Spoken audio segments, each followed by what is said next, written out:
Dag Anders, Hej. nu er du kommet hjem til dig selv, og hvordan har du det? Ja, det går jo egentlig meget godt, synes jeg. Jeg føler i hvert fald, at jeg har fået det en del bedre efter operationen. Ja, det er da godt at høre. Du har ikke nogen smerter, vel? Nej, det synes jeg ikke rigtigt.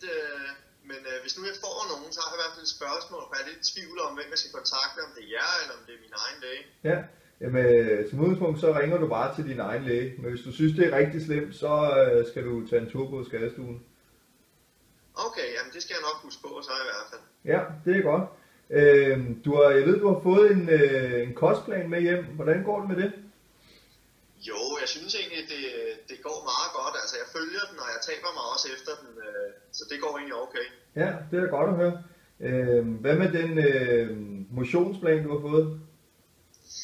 Ja, jeg prøver jo mit bedste at følge den til punkt og prikke. Ja, jamen, det er jo godt. Virker det for dig? Ja, det synes jeg.